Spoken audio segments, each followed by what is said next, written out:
अपराधी अमन साहू के एनकाउंटर हो गए। नहीं हो गई, गाड़ी पलट गया था पलामू में, उसको लाया जा रहा है, छत्तीसगढ़ से लाया जा रहा है। रांची लाया जा रहा था। देखिए, मैं समझता हूँ कि कानून का राज होना चाहिए और जो अपराधी हैं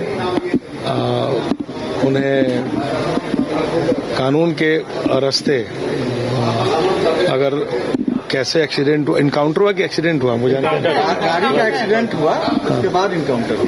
पुलिस का हथियार, हाँ पुलिस का हथियार लेकर भागने की यूपी का कटर देखे तो विकास दुबे का नहीं। अब ये नहीं, देखिए पूरी जानकारी तो मुझे नहीं है कि कैसे हुआ क्या हुआ, अभी आपसे ही पता चल रहा है।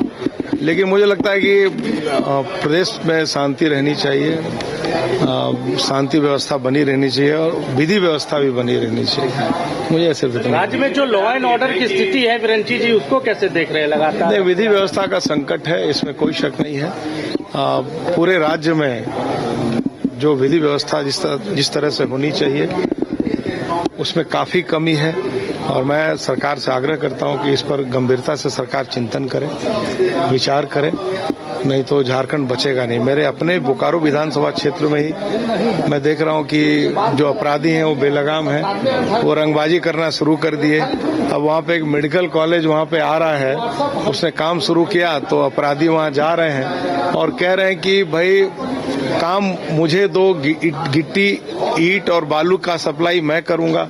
अब वो कहते हैं कि भाई ठीक है, ये हमारा रेट है, इस पे आप सप्लाई करिए। कहते हैं नहीं, मैं 1 रुपए का माल 2 रुपए में दूंगा। तो ये विशुद्ध रूप से रंगबाजी है। मैं समझता हूं कि सरकार को चाहिए कि ऐसे लोगों पे लगाम लगाए, नकेल कसे, ताकि झारखंड में शांति और विधि व्यवस्था बनी रहे। देखिए, मैं इतना ही जानता हूँ, जो जैसा कर्म करेगा उसका फल उसे भुगतना पड़ता है। भाई मुझे खुशी है कि एक दुर्दांत व्यक्ति का इनकाउंटर में मौत हो गई है। तो हमारे लिए नहीं बल्कि पूरे झारखंड राज्य की जनता के लिए सुखद समाचार है। देखिए, पुलिस की भूमिका क्या होती है? किसी पुलिस से किसी का न बैर होता है और न दोस्ती होती है। पुलिस की भूमिका सुरक्षा देने की होती है। जान माल की रक्षा करना पुलिस का कर्तव्य है। मैं यही चाहता हूं कि हर पुलिस वाला अपना कर्तव्य पालन करे। बाद बाकी किसी से न दोस्ती है न दुश्मनी है। यूपी मॉडल को यहाँ पर अपनाया, योगी मॉडल नहीं, अब आप यूपी मॉडल, यूपी पे बदनाम मत कीजिए, योगी जी को बदनाम मत कीजिए। मैं इतना ही कहना चाहूँगा। हाँ, इतना जरूर है यूपी के अंदर कि वहाँ के अपराधी,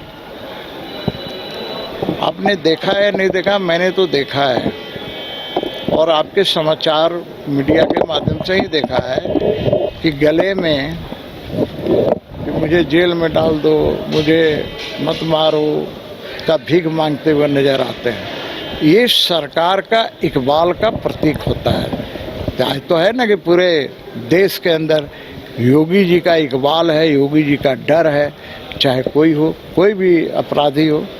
तो अच्छे लोगों के लिए अच्छा और बुरे लोगों के लिए बुरा बर्ताव करना ही हमारा धर्म है। लेकिन यहाँ तो कहा जा रहा था कि योगी का बुलडोजर नहीं चलेगा, इनकाउंटर नहीं चलेगा। अरे भैया, अब ये तो मैं नहीं समझता हूँ। एक दिन ऐसा आएगा कि यहाँ भी योगी का बुलडोजर चलाना पड़ेगा। एक समय आएगा, कब आएगा ये मैं नहीं कह सकता, लेकिन आएगा वो समय। बीजेपी की प्रशंसा करेंगे? देखिए, कोई भी मेरा किसी से कोई भी विरोध है क्या? मेरा किसी से कोई बैर है क्या? भाई मैं तो इसलिए कहा था कल भी कि भाई पुलिस का कर्तव्य है, पुलिस का काम है, उस काम को करना। मान लीजिए आज कोई भी मुख्यमंत्री है, मैं ही कुछ हूँ, मैं और मेरे हाथ में पावर है, तो हम कहेंगे ऐसा होना होता, ऐसा होता। अरे क्या मतलब है? आपके हाथ में पावर है, कीजिए। और मेरे जैसा आदमी तो यह सब दो ही जानता है। इनकाउंटर बात को सही है गलत क्या है, आपको क्या लगता है ये? अब ये तो देखिए, मैं घटनास्थल पर था नहीं। जैसा मैंने पढ़ा है कि वो पुलिस पर फायर किया, तो स्वाभाविक है जब पुलिस पर फायर करेगा तो पुलिसकर्मी उसको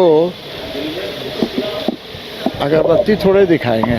क्या इसी अंदाज में काम करना होगा मुख्यमंत्री को, क्या सलाह देंगे? देखिए, मैं तो इतना ही जानता हूं कि अपराधी के साथ कोई दोस्ती नहीं होनी चाहिए, चाहे कोई भी अपराधी क्यों ना हो। खबर है आप कंफर्म हम नहीं हैं, कंफर्म हो गया तो आप कंफर्म हैं। निश्चित तौर पे इसको जब तक इलाज नहीं करेगा, अपराधी के मनोबल को तोड़ेगा नहीं, तब तक इस तरह की घटना पर नियंत्रण नहीं हो सकता है। इसलिए जो चिन्हित अपराधी हैं, जो जानते हैं कि ये उसका मास्टरमाइंड है, चाहे जेल में हो जेल के बाहर हो, वैसे लोगों पर निश्चित तौर पर आज देखिए उत्तर प्रदेश पूरा एकदम पीसफुल शांत है।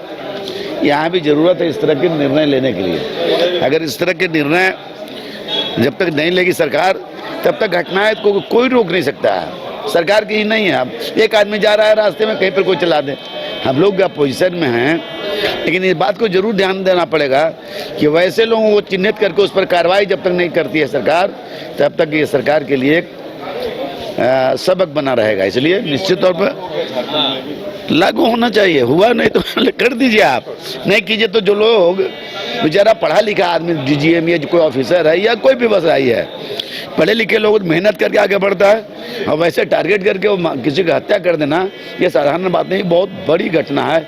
इस घटना की हम लोग घोर निंदा करते हैं।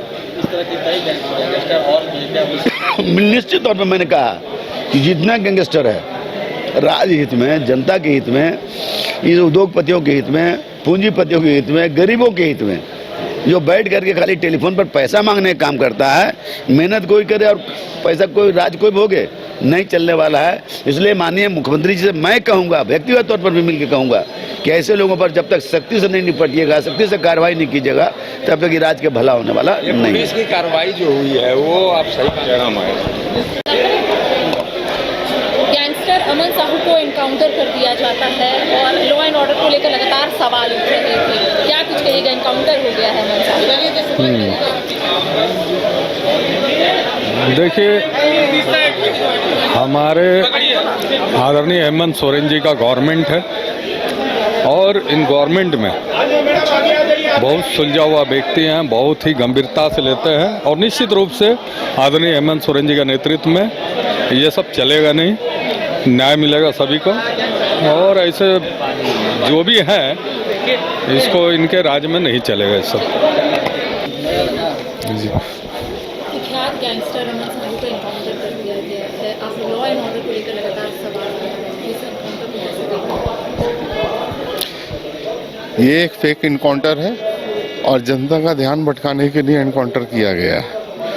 और एनकाउंटर की स्थिति क्यों उत्पन्न हुई? जब झारखंड में कहती है सरकार के लॉ एंड ऑर्डर है, तो एनकाउंटर की स्थिति उत्पन्न ही नहीं होना चाहिए।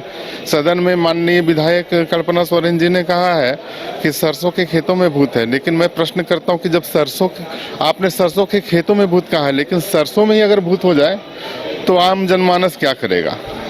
अब तो एक सब बहुत बड़ा सवाल है। और मेरे हिसाब से कि ये जो एनकाउंटर हुआ है वो अपनी सरकार अपनी वाहवाही करना चाहती है, वो भी दिखाना चाहती है कि हम भी यूपी के तर्ज पे काम कर रहे हैं, लेकिन ये एक फेक इनकाउंटर है।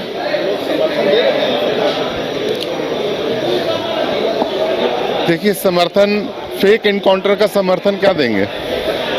लॉ एंड ऑर्डर पहले से दुरुस्त उन्होंने क्यों नहीं करके रखा था? आज ये स्थिति क्यों उत्पन्न हो गई?